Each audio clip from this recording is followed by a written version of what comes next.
All right, Simon, how you doing, bud? I'm doing good. I'm doing really good. Excellent, excellent.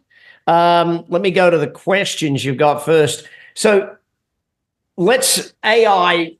Let me just give you, because you've asked about AI and all that stuff, and I see you're already using it. Because right now AI is brilliant for rudimentary, fundamental, easy to do, done 100 times stuff. And you would probably know as much as I do about the fact that we're still a fair way away from it being what most people seem to think it already is. Yeah, and it is. I mean, the scary thing is how quickly it's moving at the moment. It's literally every week there's something new. I mean, we use it quite extensively, and I spend a lot of my time telling our people that AI is not today going to replace you. It's just going to make you better. It's going to take away the mundaneness of the things that you do day to day, and let do the heavy lifting for you. And it largely does. I mean, we use it right the way through the business, and it's very, very good at that. But I think I can see a time where, a lot of things where, appraisals, looking at performance of people and looking at how they can be improved, you can see that that's an AI type of task in the future, where a lot of thing in management can be kind of moved into that, where we're just taking information that AI has already processed and using that in our business rather than going searching for everything all the time. Yeah. Look, the time frame things take to move through, and we've all seen this stuff of, robotics is going to kill every job. Yes, there's great robotics in manufacturing and that sort of thing, but, that you're talking 30, 40 years for car manufacturers to move from the old way to fully robotic plants type things. We're going to see a change in AI doing the basic, as you said, rudimentary tasks and speeding up other tasks. Mm-hmm. Like right now, I look at AI's ability to evaluate marketing spend and ads in real time. AI today can edit my ad, evaluate my ad, and change my ad on Google, on Meta, on all of these things. I own a share of a marketing agency in Australia, and the speed with which AI is making our job easier, you're taking one person who used to manage 10 clients and they'll be able to manage 100 clients. Mm-hmm. That their effectiveness will go through the roof. But that's no different to, I don't know, some of you guys, well, you guys are a little bit older than most I get on these things, but you remember in accounting, how many people were in an accounting department in the 1980s if you had a multi-million-dollar company? How many people were in the typing bloody pool and those sorts of things back then? And this is where everything just gradually keeps moving. But what it really means for us, Simon, is that the relationship side of what we do is getting more important than it ever has before. So when we look at building relationships, and this is where one of our points for Action Coach is, we talk about that we are live and local. You lean into your advantage. You don't try and fight or hold back the flood type thing. Being live and local is really important to us. I still, and I'm sure you guys remember, that everything's going to end everything. The internet's going to end. No one's going to go to a restaurant anymore. Michael, the smoking ban in Ireland, pubs are done. They're never going to, everything's over. And now they're all gastro pubs. They're all doing phenomenally. They're doing more money now than when they had the four old fellas sitting there having a smoke on the corner of the bloody bench. So I see that it's those who move fastest with it, Simon, those who adapt and adopt. And that's why what I'm sort of saying to everyone right now is just play with AI. You don't have to dive into it. You don't have to do massive, but you've got to be playing with it for right now. And that's sort of where every company needs to keep doing that. I had one of my head of R&D, I sent him on a course to create bots. He's now creating the Brad Sugars bot. So instead of when you go to, if you go to Chat GPT, it goes to the entire internet, right?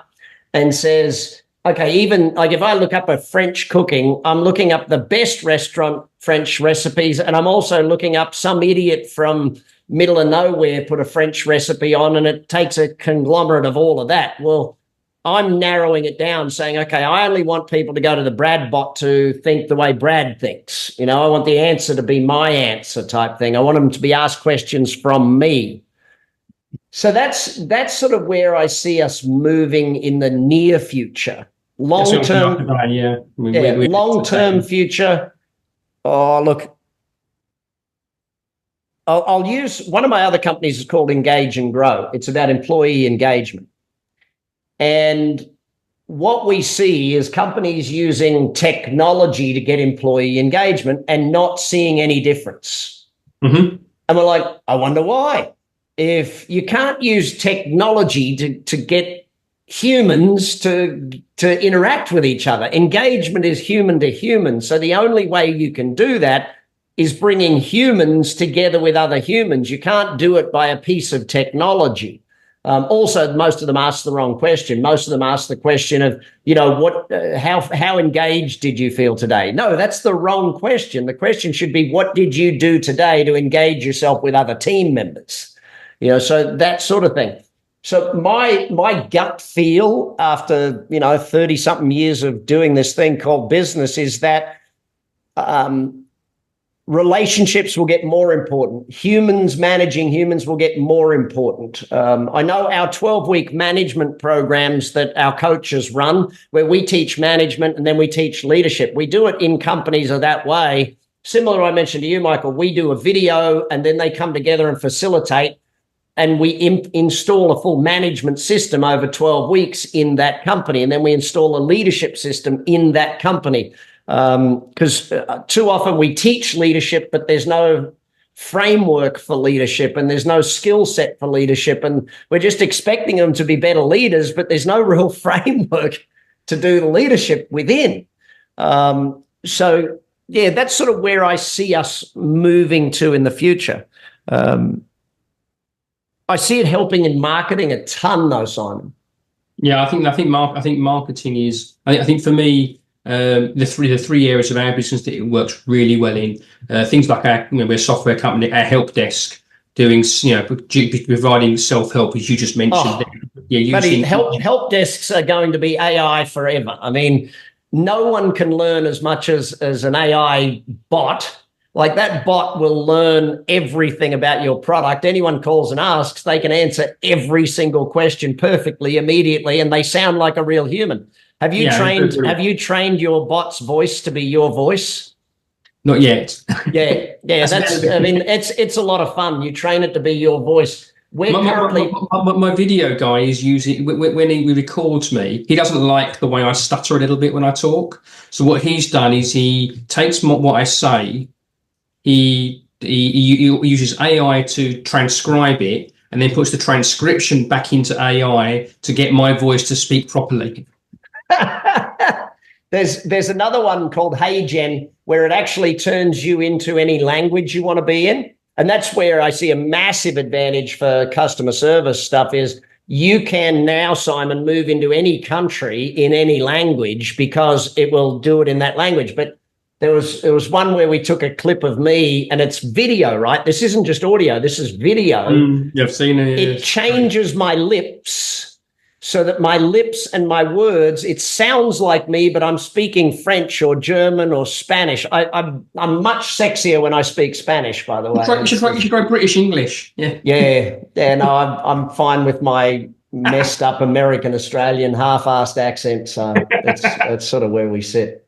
Yeah. So what's a business question that I can help you with today? A business question. I think I went through the whole of 30X. And I've been with ActionCOACH before. So I've been with ActionCOACH for a few years. We're not with them at the moment. But we went through, I think our business has moved over the years from being kind of a sell once, high up front, low recurrings, to kind of continually reducing the upfront. I've always perceived that upfront cost being like an activation cost. It's a hill to jump over to get the customer. Yeah. The lower we can get that, and the higher we can get the monthlies, the better. And it's just, we're now moving to much more of a generic SaaS business. Yeah. Have you read the book Subscribe yet? Not yet, no. So Subscribe, the Tianzhen, I think his name is. There's another one called Oversubscribed, which is great. There's one called The Membership Economy. What's her name? Robbie Baxter. And what's Charles Vogel's book, Gona? Charles's book, Building Brand.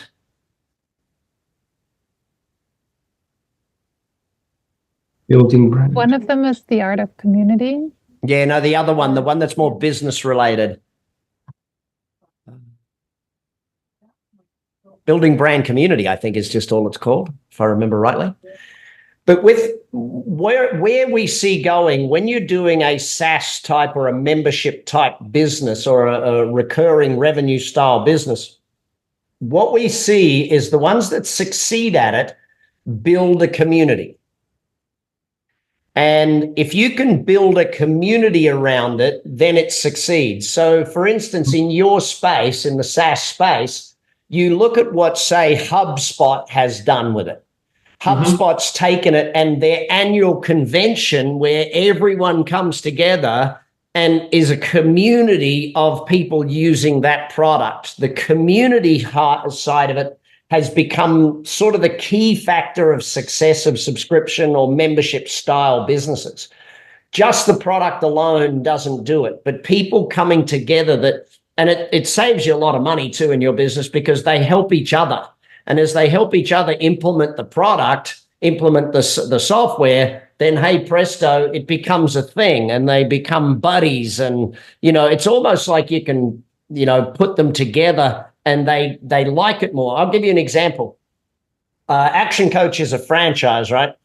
And so both at our customer level and at our franchise level, at my franchise level, I make it a very clear thing that our job is to introduce franchisees to each other, be it on social media, be it at live events. But if let's say you guys were all three of my franchise partners, right? If I introduced you to Michael and Mike, and one of them was 5 years ahead of you and one of them was 2 years ahead of you, and you're a new franchisee, you get so much value just by the introduction that you're happier to be part of the organization and pay your royalties because it's worth it just because of the people you get to meet. So it's really the social aspect of business. Charles Vogel actually was on my podcast the other day, and he talks about the fact that we are in the loneliest point of time in human history. People are more connected but lonelier than ever. And so, like, if you look at, and Michael, I know for us in our restaurant and pub business, one of our big things is getting people to become friends at the pub. How do they meet other friends there? How do we introduce them to other people and keep connecting them so that the commonality is our joint?